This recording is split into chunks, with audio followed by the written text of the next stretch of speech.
सब भक्तन की लाज बचाओ। कथा में आए जिनके कष्ट मिटाओ। कथा में आए जिनके कष्ट मिटाओ। ओ जगत की लाज बचा डालो।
नरसिंह मंदिर के नरसिंह लक्ष्मी नरसिंह मंदिर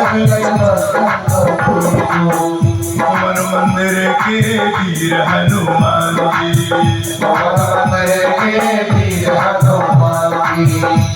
ओ छोटी बड़ी देवी कृपा कर डालो। छोटी बड़ी देवी कृपा कर डालो। कथा मंडप पधारो। बाबा कथा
मंदिर और सब गली घाट के सभी के बाबर सारो।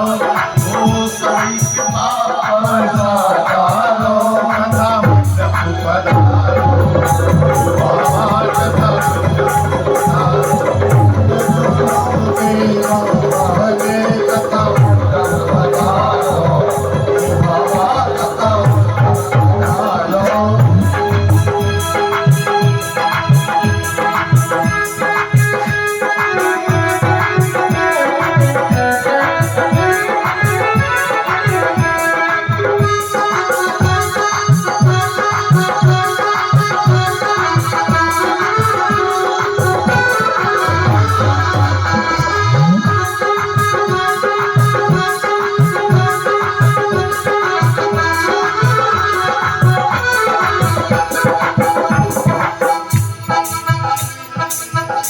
तरह से अब थोड़ी शांति होगी सब सेवकों का आह्वान। तो पुनः एक बार सभी से प्रार्थना करते हैं कि यहाँ जितने भी लोग आए हुए हैं सभी संकटों को दूर करते हुए समस्त देवतागण हम सबकी रक्षा करें, कथा के विघ्नों को दूर करें। अब हम कथा में प्रवेश करते हैं। कोई भी ग्रंथ हो, चाहे रामायण हो, चाहे पद्म पुराण हो, चाहे विष्णु पुराण हो, जो भी पुराण हो, सबका मंगलाचरण होता है। और मंगलाचरण में किसी न किसी देवता का वंदन होता है, प्रार्थना होती है। मंगलाचरण का तात्पर्य यह है कि हम ये ग्रंथ लिख रहे हैं तो इसमें जो भी आगे हम लिखेंगे वो सब मंगल कारक हो, मंगलिक हो। लेकिन इस ग्रंथ में किसी देवता की प्रार्थना नहीं की गई। ये बड़ा विचित्र ग्रंथ है। किसकी की गई प्रार्थना? कहते हैं सुखदेव जी महाराज, जन्मान्धस्य यतो अन्वयादितरतस्वार्थेषु विज्ञस्वराट् तेरे ब्रह्म हृदय आदि कवये वयन्ति यत् सूर्या तेजो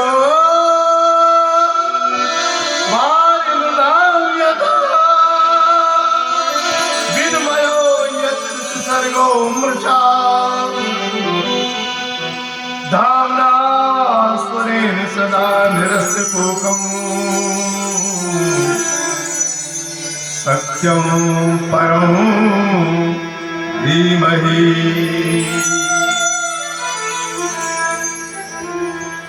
जिस पर ब्रह्म परमात्मा के द्वारा जन्म, मरण, पालन, लय, प्रलय की अनुभूति होती है, जो संसार को विकास में कर देता है, बढ़ा देता है, जिसकी कृपा से जल में थल की भ्रांति होती है, मृग मरीचिका जैसा, और थल में जल की भ्रांति। कभी कभी आपने देखा होगा जून और मई के महीने में आप जब गाड़ी से या 4 व्हीलर से यात्रा करते हैं तो डम्बर रोड पर आपको ऐसा लगता है कि आगे पानी भरा हुआ है। तो हमारे सुरेश जी श्रीवास्तव जी पधारे हुए, बहुत बहुत धन्यवाद सभी का जो भी यहाँ पधारे हुए हैं, सभी का बहुत बहुत साधुवाद। तो जहां जल में थल की भ्रांति हो और थल में जल की भ्रांति हो, जबकि ऐसा होता नहीं है। जब वो धीरे धीरे 4 व्हीलर वहां पहुंचता है तो थल ही थल दिखाई देता, जल नहीं दिखाई देता है। तो इस तरह की जहां भ्रांति जिसके माध्यम से होती हो, ऐसा वो परब्रह्म परमात्मा जिसका स्वरूप पूरे सत्य, हमने कल बताया था आपको, सच्चिदानंद रूपाय विश्वोत्पत्त्यादि हेतवे तापत्रय विनाशाय श्री कृष्णाय वयं नमः। ऐसा वो सच्चित आनंद जो सत्य भी है, जो प्रकाश भी है, जो आनंद भी है, तीनों का जो प्रदाता है वो सच्चिदानंद भगवान, जिसकी कृपा से वो है कैसा, उसका स्वरूप क्या है। तो बात वहां ठहरती है कि वो परमात्मा का कोई स्वरूप है ही नहीं। बिन पग चले सुने बिन काना, कर बिन कर्म करे बिन जाना। चले हमें बिन खाना,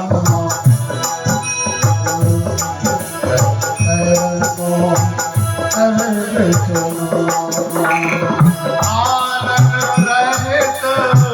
सकल रस भोगी, आनंद सकल रस भोगी, जी बिनु वाणी बरतावण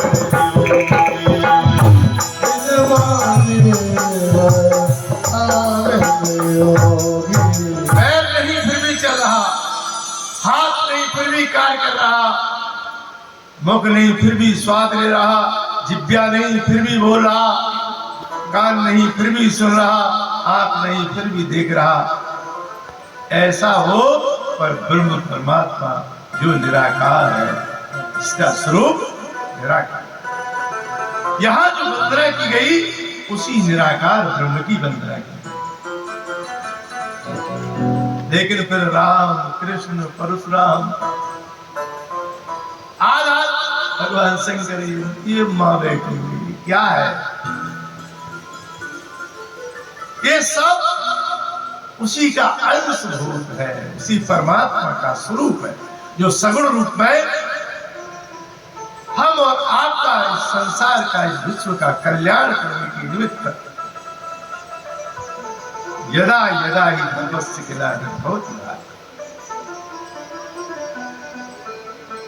गीता का श्लोक प्रतिपाद्य करने के लिए और जब जब हो धर्म की हानि, बाढ़े असुर अधम अभिमानी, तब तब प्रभु धर्म मनुष्य शरीरा, हरे कृपा निधि सज्जन। विप्र धैर्य सुर संत हित लीन मनुज अवतार।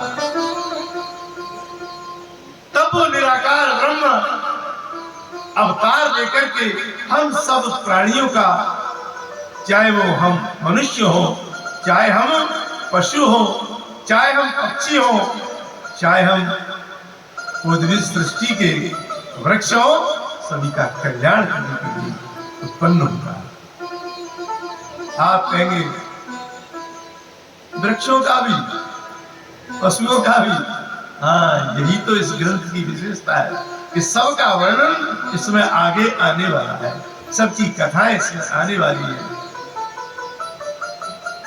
तो ऐसा वो ब्रह्म किस रूप में, तो सत्य के रूप में, सत्यम परम धीमहि। और सत्य क्या है? सत्य यह है, धर्म है। यद्यपि शास्त्रों ने धर्म की बहुत ही परिभाषाएं की। कोई कोई कहता है धारयेति धर्मा, जो धारण किया जा सके वो धर्म है। और श्रीमद् भागवत पुराण कहता है कि सत्य ही धर्म है। रामचरितमानस क्या कहता है?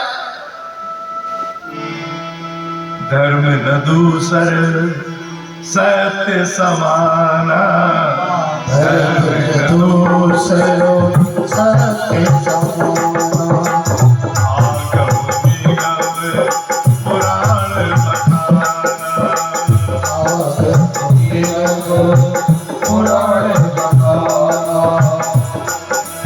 ये वेदों ने, पुराणों ने, शास्त्रों ने सबने वर्णन किया है कि सत्य के समान कोई दूसरा धर्म है नहीं।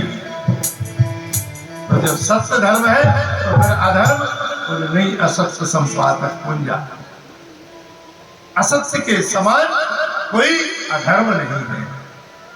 ये रामायण में एक परिभाषा और आई है, परहित सरिस धर्म नहीं भाई, परहित सरिस धर्म नहीं भाई, परहित सरिस धर्म नहीं भाई, परहित सरिस धर्म नहीं भाई, पर पीड़ा सम नहीं अजमाई।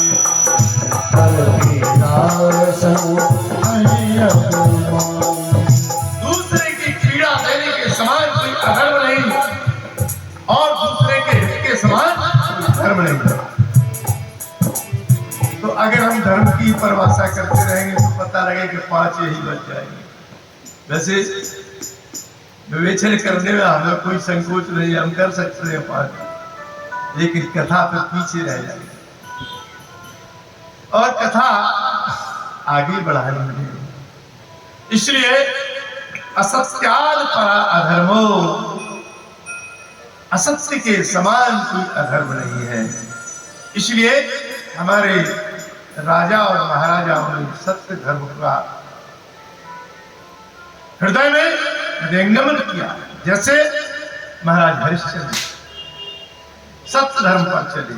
और मैंने कल कहा था आपसे कि सत्य में चलने पर आपको कष्ट नाना प्रकार के हो सकते हैं, लेकिन विजय आपकी हो। ये बिल्कुल शास्त्र सत्य है। कष्ट हो सकते हैं। महाराज हरिश्चंद्र को कितने कष्ट हुए।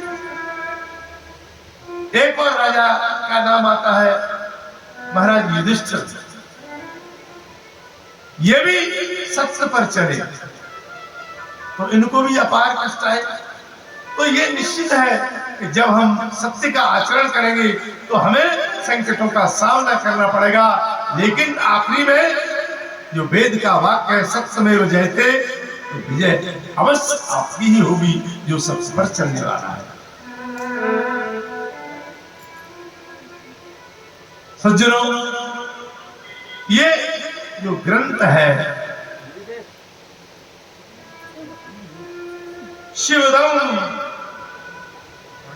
शिवदम माने शिवम कल्याणम ददाति, कल्याण को करने वाला। शिव नाम ही कल्याणकारक, भगवान शंकर का नाम भी शिव है, तो शिव का तात्पर्य कल्याण करने वाला होता है। तीनों प्रकार के तापों का उन्मूलन करने वाला है। 3 प्रकार के ताप हमने कल बताए थे, दैहिक, दैविक, भौतिक। ये 3 प्रकार के ताप इस ग्रंथ की कथा के श्रवण मात्र से सहज में ही दूर होते हैं। इसलिए हमको जब तक समय मिले, एक घड़ी आधी में पुनः तुलसी संगत साधु की हरे कोट अपराध, जरूर प्रभु के सानिध्य में आना चाहिए, उनकी कथा को श्रवण करना चाहिए, तो हमको अवश्य ही लाभ की प्राप्ति हो। सज्जनों, ये जो ग्रंथ है, ये ग्रंथ क्या है? कहा गया है कि निगम कल्पतरोर्गलितम, निगम कल्पतरोर्गलितम फलम सुखमुखाद्रवसंयुतम पिबतम भागवतम रसमालयम मोरो रसिका भुवभावुका। ये श्रीमद् भागवत वेद रूपी कल्प वृक्ष का सुंदर फल है। और वो फल कैसा है? बोले निरस नहीं है। ये फल द्रव्य संयुक्त, यानी द्रव्य से, रस से भरा हुआ फल है। और फिर इस फल में तोते ने चंचुपात कर दिया, तोते ने अपनी चोंच मार दी, तो चोंच तोता उसी फल में मारता है जो मीठा होता है। या ये कहे कि तोते की चोंच लगने पर वो फल चाहे जैसा खट्टा हो लेकिन मीठा हो जाता है। दोनों बातें हैं। तो इसमें सुखदेव जी रूपी तोते ने चंचू प्रहार कर दिया, चोंच का प्रहार कर दिया, जिससे ये जो फल है वो बहुत मीठा हो गया। इतना मीठा हो गया कि इसका वर्णन नहीं कर सकते। तब कहा कि इस रस को पियो और बार बार पियो, मोह रहो बार बार। आप बड़ी विचित्र बात होती है, विचार करने की बात है कि रस काय से पिया जाता है, मुंह से पिया जाता है, लेकिन ऐसा रस तो दिखाई नहीं दे रहा है कि हम इसको मुंह से पी सके। तो इस रस को किसके द्वारा पीना है? श्रवण के द्वारा पीना है। कथा व्यास इस रस को सुनाए और आप अपने श्रवणों के द्वारा इस रस का पान करें। मेरे प्यारे भक्तों, शास्त्र कहता है कि पाप दो ज्ञान इंद्रियों से होता है, एक नेत्र इंद्रिया और दूसरी श्रवण इंद्रिया। जब हम नेत्रों से किसी को देखते हैं तो पाप की प्रविष्टि आंखों के द्वारा अंदर प्रवेश कर जाती है। और एक जब हम भागवत के अलावा अन्य ऐसे विषयात्मक ग्रंथों को पढ़ते हैं तो हमारी पाप वृत्ति उस ओर चली जाती है, बिगड़ जाती है, हृदय की वृत्ति बिगड़ जाती है। इसलिए इस भागवत के फल का सुंदर अमृतमय जो रस है उसको किसके द्वारा पीना है? कानों के द्वारा पीना है। और चाहे आप आंखों के द्वारा, चाहे आप मुंह के द्वारा, चाहे आप कानों के द्वारा कोई चीज पिएंगे तो जाएगी तो हृदय में नहीं, हृदय से बाहर तो जाने वाली है ही नहीं। हृदय पर तो चोट करेगी। खट्टा खाएंगे तो चोट करेगा, मीठा खाएंगे तो रस ही अलग आएगा उसका। इसलिए कहते हैं सुखदेव जी महाराज कि इस द्रव्य युक्त जो अमृत युक्त द्रव्य है, ये रस है, उसको बार बार पियो, बार बार पियो। इसलिए आपने देखा होगा 1631 में रामायण लिखी गई और आज भी किसी का मन रामायण से भरा है। आज भी रामलीला होती है तो लोग आते जाते हैं। ये श्रीमद् भागवत 5251 वर्ष पहले जो है लिखी गई होगी, लेकिन आज भी जो रसिक श्रोता है वो आते हैं और श्रवण करते हैं। मन कभी भरता नहीं है। सज्जनों, सुखदेव जी के बारे में सूत जी महाराज बड़ी बात इस ग्रंथ के बारे में जो है समझा रहे हैं। उदाहरण आया है इसमें। एक सोनी जी थे, उन्होंने 3 मूर्तियां बनाई पीतल की। कोई ग्राहक गया, उन्होंने तीनों मूर्तियां रखी, पूछा इन मूर्तियों की भेंट क्या है?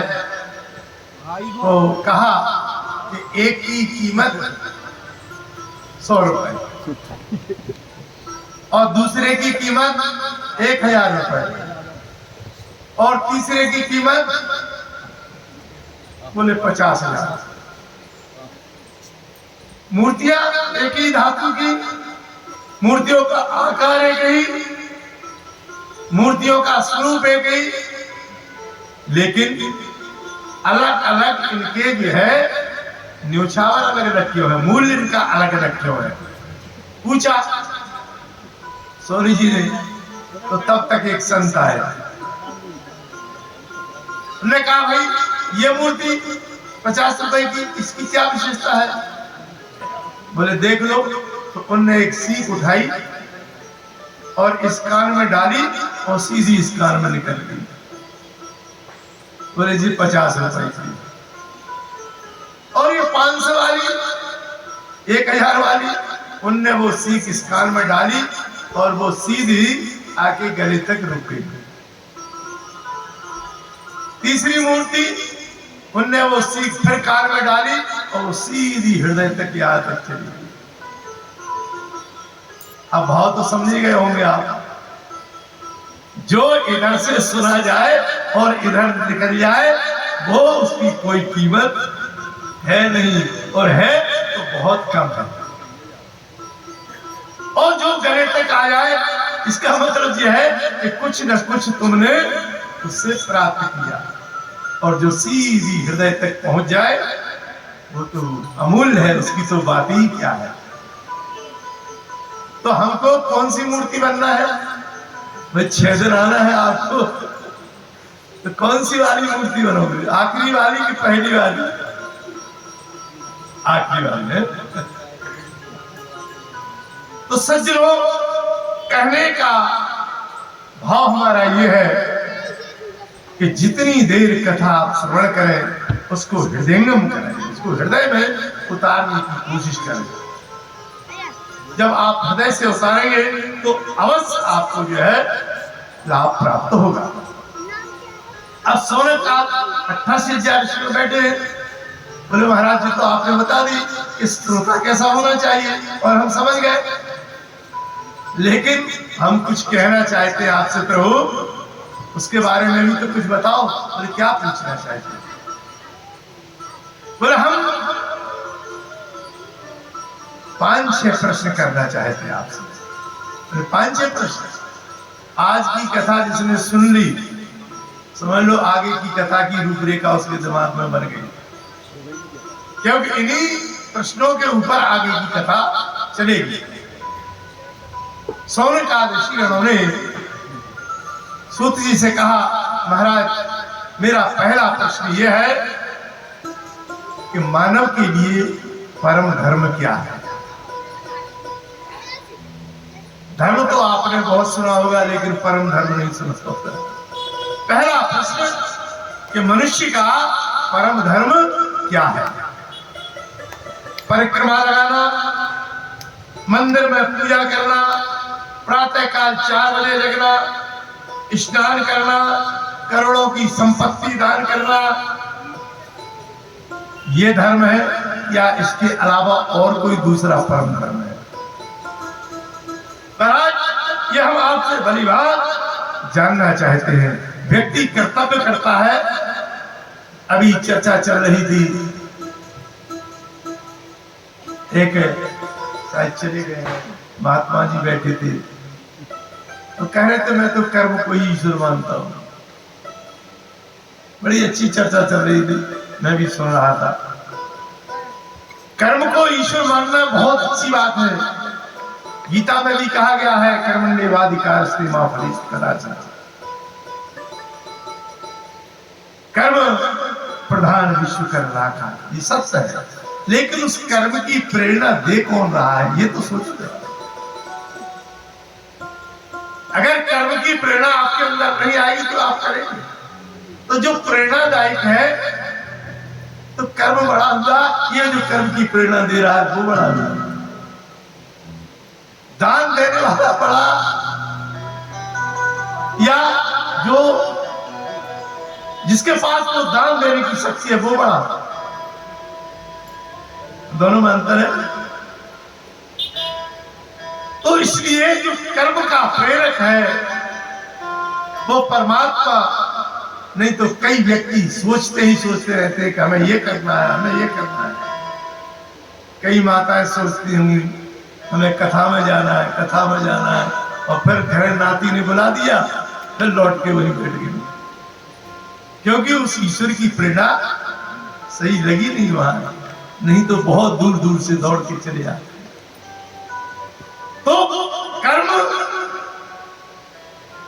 सही है, कर्म करना चाहिए, लेकिन कर्म की जो प्रेरणा दे रहा उस परमात्मा का भी स्मरण करना परम आवश्यक है। तो पहला प्रश्न। दूसरा प्रश्न, महाराज हम मंदिर में जाते हैं तो एक बड़ी विचित्र बात लगती है। क्या बात लगती है? राम भी बैठे हैं, कृष्ण भी बैठे हैं, हनुमान जी भी बैठे हैं, शंकर जी भी बैठे हैं, देवी जी भी बैठी है, तो हम किसको पूजे, किसको आराध्य माने अपना?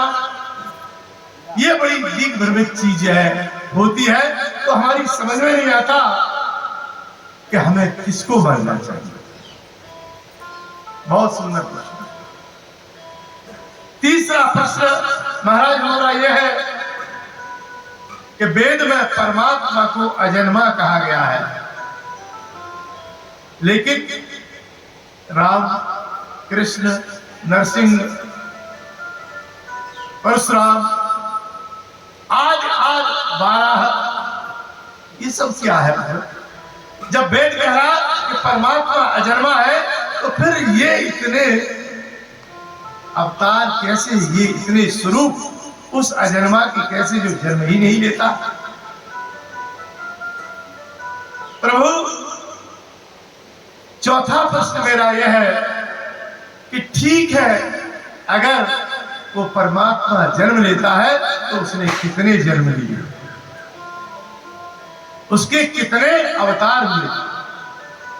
कोई कहता है 10 अवतार हुए, तो कोई कहता है 16 अवतार हुए, तो कोई कहता है 24 अवतार हुए। यही समझ में नहीं आता कि कितने अवतार जो है उस परमात्मा के हुए।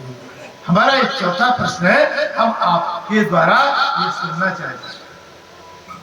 सज्जनों, 5वां प्रश्न मेरा हाथ जोड़ करके आपसे है कि वक्ता कौन सा श्रेष्ठ होता है? लंबी चौड़ी बात को छोटे में सुना दे वो श्रेष्ठ होता है, या छोटी सी बात को लंबा चौड़ा करके सुनाए? जो गागर में सागर भर दे वो श्रेष्ठ होता है, या सागर में गागर में सागर भर दे? सागर में अगर गागर भरेगा तो हो सकता है? नहीं हो पाएगा।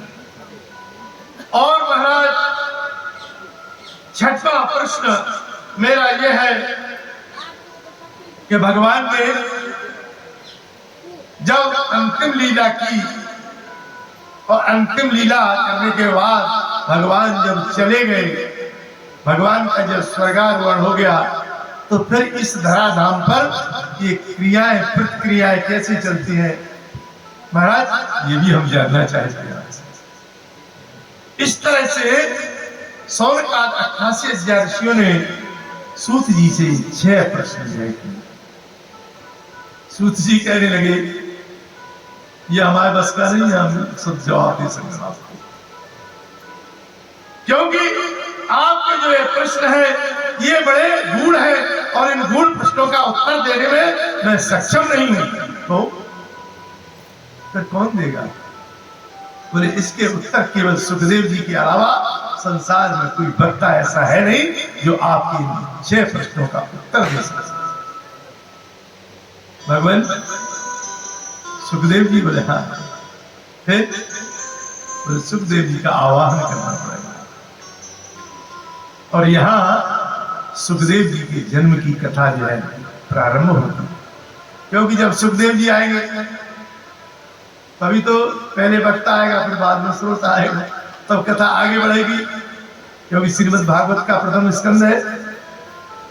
तो ऋषियों ने सुखदेव जी से प्रश्न किया और सूत जी से कि महाराज हमको सुखदेव जी की जन्म की कथा सुनाइए, हम उस कथा को श्रवण करना चाहते हैं।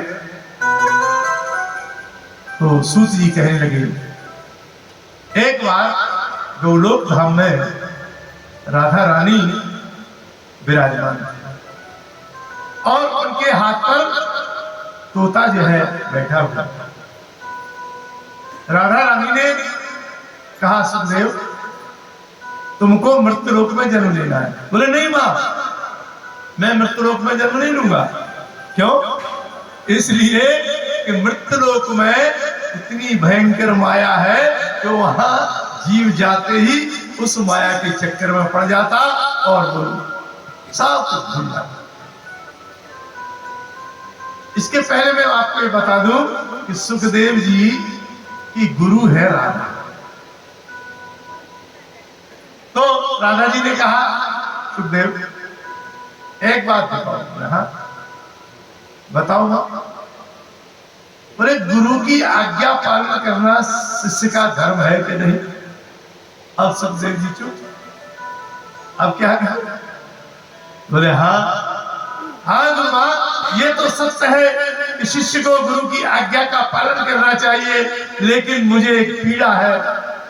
क्या पीड़ा है? तो मैं मृत्यु लोक में जाऊंगा, मृत्यु लोक की संपूर्ण माया मुझको परेशान कर देगी, इसलिए माँ मैंने थोड़ी सी अवज्ञा की आपकी, ये मुझसे अपराध हुआ है, मैं इसकी क्षमा चाहता हूँ। बोले क्षमा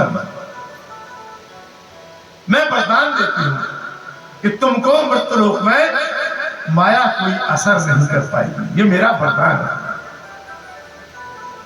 तो फिर मां मुझे करना क्या होगा? मृत्यु लोक में जाके मैं क्या करूंगा?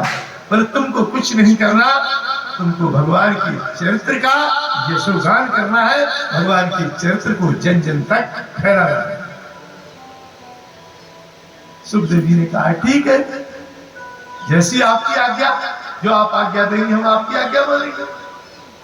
और इधर नारद बाबा के मन में आया कि हमने सबके घर में लड़ाई कराई, विष्णु लक्ष्मी की लड़ाई कराई, ब्रह्मा सावित्री की लड़ाई कराई, लेकिन आज तक भगवान शंकर और पार्वती जी की लड़ाई नहीं करवा। तो आज हम कैलाश पर्वत पर जाते हैं और इन दोनों की लड़ाई करवाते हैं। यद्यपि नारद जी ऐसे थे नहीं, लेकिन प्रचलन चल गया भाई। नारद तो उनको कहते हैं नारदा इति वार्ता, जिनकी बात को कोई रद्द न कर पावे उसे नारद कहते हैं। और जो किसी भी समय किसी भी लोक में बिना आज्ञा के प्रवेश कर जाए, चला जाए, उसे नारद कहते हैं। और जो देवताओं का ऋषि हो उसे नारद कहते हैं। देवताओं के ऋषि केवल देवर्षि है, नारद है, इसके अलावा कोई है नहीं। पहुंचे कैलाश पर्वत पर, भोले बाबा पहाड़ से नीचे उतर रहे थे। ओम नमो नारायण महाराज। अरे नारद कहा? तो कुछ नहीं, माँ का दर्शन करने जा रहा हूँ। आप? बोले मैं तो नीचे मैदान की यात्रा करने जा रहा हूँ। बोले हाँ हाँ। भगवान शंकर समझ गए कि जरूर कुछ न कुछ गड़बड़ होने वाला है। पहुंचे, माँ भगवती को प्रणाम किया, पार्वती जी को। अरे नारद कहां से? अरे कुछ नहीं माँ, मृत्यलोक में से भ्रमण करता हुआ सोचा कि मैंने लक्ष्मी जी माँ का दर्शन कर लिया और गायत्री माँ का दर्शन कर लिया, आप रह गई थी अकेली, तो मैंने कहा आपका भी दर्शन करते हुए चला। अच्छा और सब ठीक है? बोले हाँ। माँ एक बात बताओ आप। बोले बोलो। बोले शिव जी तुम पर कितना प्रेम करते हो? अरे ये भी कोई पूछने की बात है। बहुत प्रेम करते हैं, बहुत प्रेम करते हैं, बहुत प्रेम। बिल्कुल झूठ बोल रही हो। अच्छा मैं क्यों झूठ बोल रही हूं? मैं बिल्कुल सत्य बोल रही हूं। अच्छा सत्य बोल रही हूं तो आप एक बात बताओ मुझे, शंकर जी के गले में तुमने एक माला देखी है? बोले हाँ। काय की है? बोले मुंड माला पहने हुए। तो उन्होंने बताया कि मुंड किसके हैं। अब पार्वती जी को डाल दिया चक्कर में। कहने लगे कि तुम कह रहे कि बड़ा प्रेम करते हैं, और तुमको बताओ इतनी सुंदर बात नहीं बताई उन्होंने आज तक, क्या प्रेम करते हैं तुमसे। पार्वती जी विचार करने लगी कि ये बात तो वास्तव में शंकर जी ने कभी नहीं बताई हमको। और शंकर जी के आगमन का समय हुआ, नारद जी ने कहा फूट लो यहां से। वहां से नारद जी की शक्ति, भगवान शंकर पहुंचे तो पहले एक अलग से मकान में एक कमरा हुआ करता था, अब अगर आजकल होता तो बड़ी दिक्कत पैदा हो जाती, ठीक है नहीं। और उस कमरे का नाम होता था कोप भवन। एक कोप भवन में पड़ी नहीं भरी, तो अलग से होता था। जब पत्नियां नाराज हो जाया करती थी तो उस भवन में जाके बैठ जाती। तो पार्वती जी वहां बैठी, शंकर जी गए, अरे देवी मैं कब का आ गया हूं, न तुमने पानी का पूछा, न तुमने कुशलता पूछी, मैं नीचे गया था। शंकर जी बोले हमसे बात मत करो। वो पार्वती बोले हमसे बात नहीं करो। क्यों? हमने कह दिया तुमसे, मुझे तुमसे बात नहीं करनी, नहीं करनी, नहीं करनी। हो गई रात। अरे देवी बताओ तो बात क्या हो गई? क्या नारद जी ने कुछ बिड़ा दिया तुमसे? बोले नहीं नहीं नहीं, हमें बातें नहीं करनी। शंकर जी ने कहा देखो अगर कोई बात है तो हमसे बताओ। बोले बहुत बड़ी बात है, छोटी मोटी बात है। आपके गले में ये माला आप पहने हुए हैं, आपने मुझे क्यों नहीं बताया कि ये किसकी माला है? बोले किसकी माला है? मुंडों की माला है। तो मुंडों की तो है, लेकिन ये मुंड है किसके?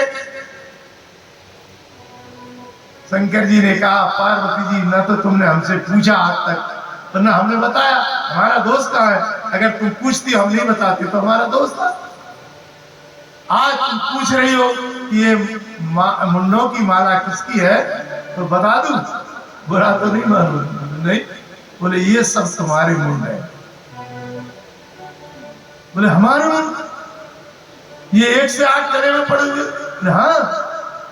बोले इतनी बार हम मर चुके? बोले हाँ इतनी बार तुम मर चुके। और आप? बोले हम कभी नहीं मरते। हम सतयुग से लेकर के और अभी तक ऐसे ही है, और कई युग बीत गए, कई कल्प बीत गए, हमारी कभी मृत्यु नहीं होती। वाह क्या बात! कहते हो कि आप हमारी अर्धांगिनी है, अर्धांगिनी मर जाती है और आधा अंग जीवित रहता, ये तो बात बिल्कुल ठीक नहीं। हम तो ये चाहेंगे कि हमें भी जिंदा रखो, हम नहीं मरेंगे। शंकर जी ने कहा ठीक है। तो फिर एक बात है, बोले इस स्थान को छोड़ना पड़ेगा। चलो शंकर जी पार्वती जी को लेकर के उसी हिमालय के आगे बढ़ते हुए जब चलने लगे तो सबसे पहले मिला उन्हें पहलगांव। जब आप अमरनाथ की यात्रा जाते हैं, जो भी गए होंगे लोग बात, तो पहलगांव मिलता है सबसे पहले। तो भगवान शंकर ने कहा कि यहां इस जगह पर अपने नंदी को छोड़। यद्यपि उसका नाम था बैलगांव, लेकिन अभ्रंश होते होते वो पहलगांव। वहां भगवान शंकर ने नंदी को छोड़ा। इसके बाद आगे चले तो कुछ किलोमीटर के बाद मिलती है चंदनवाड़ी। वहां भगवान ने अपने मस्तक का चंदन वहां छोड़ दिया। आगे बढ़े, फिर मिलते हैं शेषनाग जी। मैंने चूंकि अमरनाथ की यात्रा की है इसलिए मुझे याद है। तो वहां उन्होंने अपने गले का जो नाग था उसका परित्याग कर दिया। फिर आगे चले तो गणपत टापू मिलता है, वहां पर उन्होंने गणेश जी का परित्याग कर दिया। फिर उससे आगे चले तो पंचतरणी नाम की नदी जो है मिलती है, जिसमें स्नान करते हैं सभी लोग और एक रात्रि का विश्राम भी करते वहां। तो वहां पंचतरणी पर भगवान शंकर ने अपने पूरे 5 तत्वों का परित्याग कर दिया। अब अमरनाथ की गुफा में पहुंचे, वहां देखा उस गुफा में चारों तरफ यहाँ कोई जीव जंतु नहीं है, लेकिन वहां पहले से एक सुख ने, उन्हीं सुख को जो पार्वती जी ने भेजा, एक विगलित अंडा वहां पड़ा हुआ था। विगलित अंडा कहते जिसमें जीव नहीं था, और पक्षियों के अंडों में जीव तो बाद में पड़ता है। जब तो भगवान शंकर ने अपनी वहां आसन लगाई, अंडा जो है उसके नीचे, आसन के नीचे, मधुशाला के नीचे आया। शंकर जी ने कहा, पार्वती जी अब हम आपको वो कथा सुनाते हैं जिससे व्यक्ति अमर हो जाता है, इसलिए आप हुंकार भरेंगे। पुराने जो बुजुर्ग दादा दादी कथा कहा करते थे तो कहते थे कहानियां तो तुम हुंका भरना। शंकर जी ने कहा कि तुम हुंका भरते रहना, अगर तुमने हुंका नहीं भरा हम कथा बंद कर देंगे, क्योंकि हम सुन जाएंगे, तुम कथा सुन नहीं। पार्वती जी ने कहा हम बराबर हुंकार भरते रहेंगे, और मेरे भोले बाबा ने इस श्रीमद् भागवत की कथा कहना प्रारंभ किया। जब एकादश स्कंद आया, एकादश स्कंद में ज्ञान और वैराग्य की कथा होती, और ज्ञान और वैराग्य की जब कथा होती तो निद्रा देवी प्रविष्ट होती, चाहे कोई भी हो। पार्वती जी को नींद आ गई और उस सोते में जीव पड़ गया। जैसा ही पार्वती जी ने हुंकार भरना बंद किया और तोते ने हुंकार लगाना शुरू कर दिया। शंकर जी ने समझा कि पार्वती जी कथा सुन रही है। द्वादश स्कंद समाप्त होने के बाद भगवान शंकर ने जय घोष किया, बोलो वृंदावन बिहारी लाल की जय। वैसे पार्वती जी की निद्रा भंग हुई। अरे क्या कथा समाप्त हो गई? बोले कहां थी? जब बोले महाराज जी, स्वामी जी, हम तो आप जो दशम स्कंद की कथा आपने पूरी की और मेरी निद्रा जो लग गई, मैंने आगे की कथा को नहीं सुन पाया। तो फिर ये हुंकार कौन भर रहा था? बोले हुंकार मुझे पता नहीं, और जैसे ही देखा तो तोता वहां एकदम उड़ा तो शंकर जी को क्रोध आया। तो मैंने तो जीवों को ये देख करके यह एकांत स्थान चुना कि ये कथा को जो सुन लेगा वो अमर हो जाएगा, और ये तोता ने जो है मेरी पूरी कथा श्रवण कर ली। तो त्रिशूल लेकर के शंकर जी उस तोते के पीछे दौड़े। तोता वहां से उड़ता हुआ व्यास जी का बद्रिका आश्रम में संप्रास नाम का आश्रम था, वहां इनकी पत्नी का नाम, आइए जो आ गया।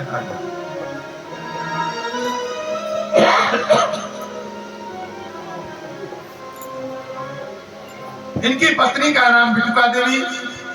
ये आगे बाहर निकली और बाहर निकल करके इनको एकदम जमाई आई।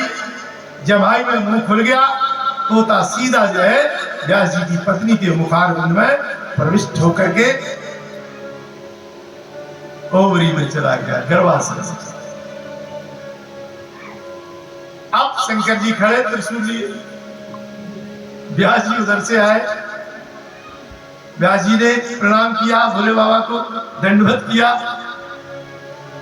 महाराज बड़ी कृपा की, आप पधारे, लेकिन आपका स्वरूप तो बड़ा रौद्र दिखाई दे रहा है, आप क्रोध में दिखाई दे रहे हैं। बोले व्यास, मेरा शत्रु तुम्हारे अंदर जो छिप गया है, इसलिए मैं उसको मारने के लिए आया। बोले आपका शत्रु? आप तो अजात शत्रु है, आपका कौन शत्रु हो गया? बोले मेरी कथा सुन ली है एक तोता ने, अब वो तुम्हारी पत्नी के मुखारविंद से उनके पेट में चला गया है, इसलिए जब तक वो निकलेगा नहीं तब तक हम मारते रहे, उसको मारने के लिए खड़े रहते हैं। महाराज थोड़ा सा हम वृतांत सुन सकते हैं कि कैसा अपराध कर दिया उसने? बोले मैं अपनी पत्नी को अमर करने के लिए अमर कथा सुना रहा था और इस तोते ने पीछे से बैठ करके वो कथा सुन ली और वो भाग करके आया, अपनी पत्नी के मुखारविंद में चला गया। वाह महाराज, क्षमा करें। जब आप अपनी पत्नी को अमर करने के लिए वो अमर कथा सुना रहे थे और उस तोते ने अगर उस अमर कथा को सुन लिया तो महाराज वो अमर नहीं हो गया, फिर है? ये कैसा न्याय है आपका? क्या आप पत्नी को अमर कर सकते हैं और दूसरा कोई कथा सुनेगा तो वो अमर नहीं होगा? महाराज वो भी तो अमर हो गया होगा। शंकर जी ने सोचा, वास्तव में व्यास जी बात तो सही कह रहे हैं। बोले पर अपराध क्या किया है उसने जिससे आप इतने क्रोध में आ गए? बोले दूसरा अपराध ये किया कि कथा को कभी भी पीछे बैठ करके नहीं सुनना चाहिए। ये श्रोता का अपराध होता है। कुछ अपराध होते हैं श्रोता के, जैसे जी बच्चा बैठा है सामने, इस आसन पर कभी नहीं बैठना चाहिए, क्योंकि इस आसन का नाम दरिद्र आसन है। दुबे जी बैठे हैं हमारे पीछे वाले दुबे, एक और दुबे बैठे। घुटनों को हाथ से बांध करके बैठना ठीक नहीं होता, इसलिए कथा में इस आसन से नहीं बैठना चाहिए। इसका नाम ही दरिद्र आसन है। और कथा पीछे से, अब कोई हमारे पीछे आगे पीछे बगीचा में बैठ के कथा सुने, ये भी अपराध है। तो इसने पीछे बैठ करके कथा सुनी।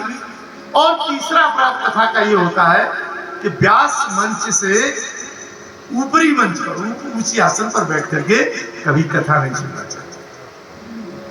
तो इसलिए अपराध क्या है महाराज? अब उसके सब अपराध आप क्षमा करो। शंकर भगवान ने काट लिया। चलो भगवान शंकर लौट करके आए। अब 1 साल, 2 साल, 3 साल, 4 साल, धीरे धीरे 12 साल गुजर गए। व्यास जी की पत्नी कहने लगी, स्वामी जी जब मैं लेटती हूं तो मुझे अपने उधर से वेद मंत्रों की आवाज आती है। मुझे वेद मंत्रों की आवाज आती है? हाँ। कोई विद्वान जीव तुम्हारे अंदर विहर रहा है। व्यास जी ने प्रार्थना की, जो भी मेरी पत्नी के गर्भ में पलने वाले जीव, मैं आपसे निवेदन करता हूं कि आप गर्भ के बाहर आ जाओ। अंदर से आवाज आई कि मैं बाहर नहीं निकलूंगा। क्यों? इसलिए कि सांसारिक माया हमको चपेट लेगी, इसलिए मैं अंदर ही रह रहा हूं। व्यास जी ने आश्वासन दिया कि तुमको बाहर की माया नहीं चपेट पाएगी, तुम शीघ्र ही गर्भ से बाहर आओ। और सुखदेव जी व्यास जी के इस प्रकार के वचनों को सुन करके तुरंत ही वहां प्रकट हुए। और प्रकट होने के बाद सीधे वहां से उन्होंने दौड़ लगा दी। और जैसे ही दौड़ लगाई तो संसार का नियम है कि माया तो तुरंत चपेटती है। कहाँ है ये लोग? मंच मत छोड़ा करो, बीच में 2-4 मिनट के लिए छोड़ा करो।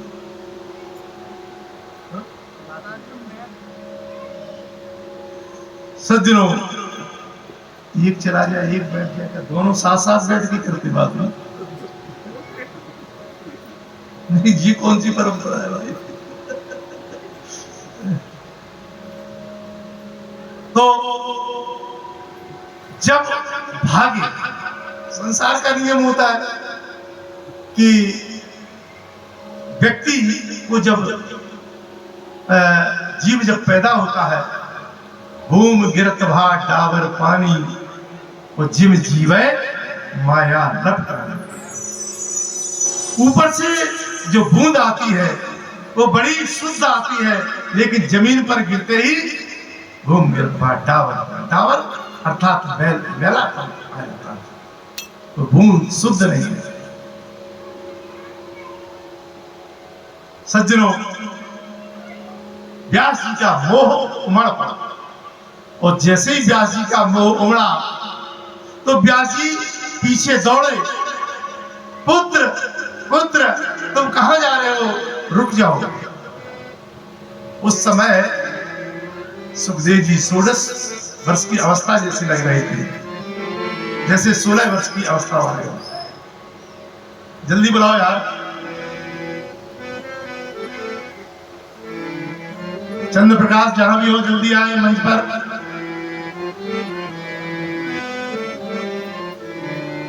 इस तरह से देखिए, मेरी कथा में इतनी देर के लिए मंच नहीं छोड़ा जाएगा। कब कथा का कौन सा प्रसंग आ जाए, ये इस बात को सुनो बिल्कुल ध्यान से। भूमि गिरत डाबर पानी, भूमि गिरत जिम जीवै माया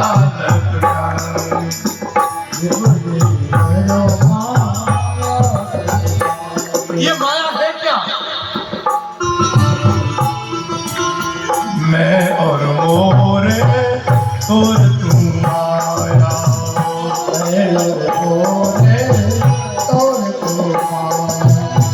जीवस सीने जीवन निकाया,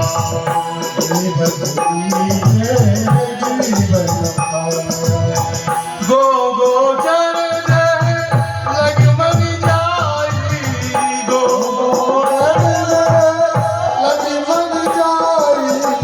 कह सब माया जानने वाली, कह सब माया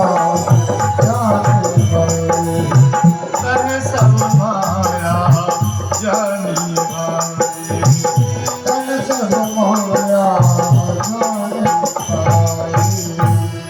मैं और मेरा, तू और तेरा, यही माया है।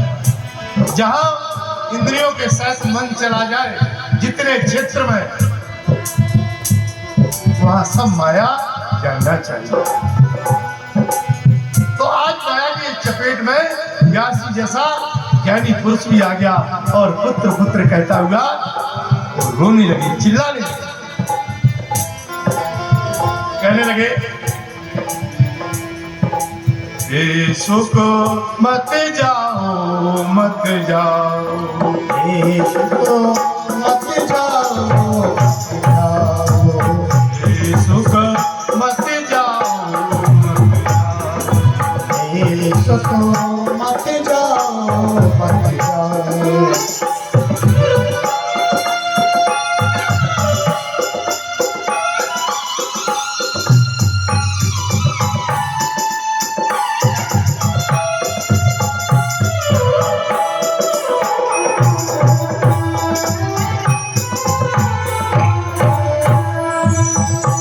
हे सुखदेव, मैंने पहली बार पुत्र के रूप में तुम्हें देखा और तुम जा रहे हो। मेरी प्रार्थना को सुनो और तुम रुक जाओ, मेरी बात सुन जाओ। हे सुख मत जाओ, हे सुख मत जाओ मत जाओ, हे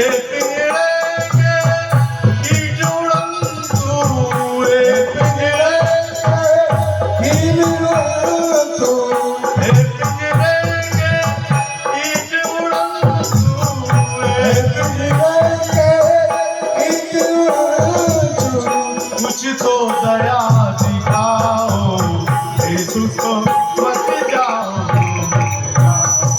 हे सुख मत जाओ मत जाओ।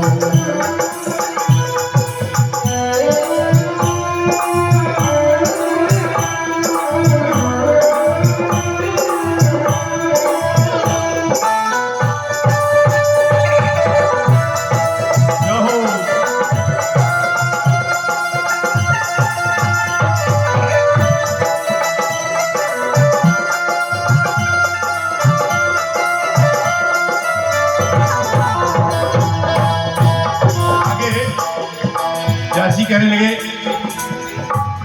ओ बिलखत मरती तेरी माता, बिलखत मरती तेरी माता, बिलखत मरती तेरी माता, बिलखत मरती तेरी माता, वृद्ध पिता को दुख न समाता, वृद्ध पिता को दुख न समाता,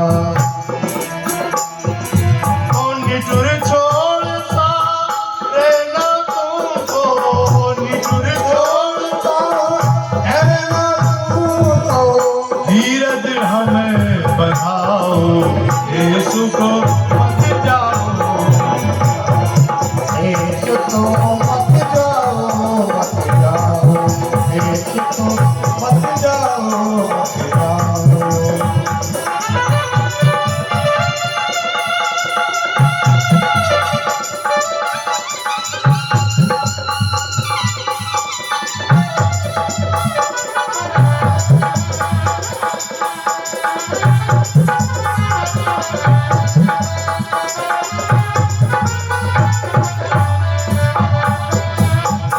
आगे देखो बन के तरवर रोते,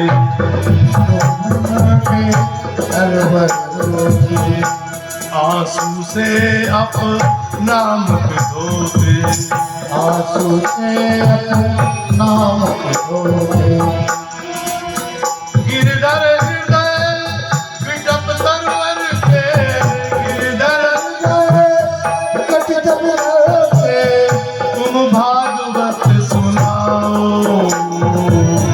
हे सुख मत जाओ मत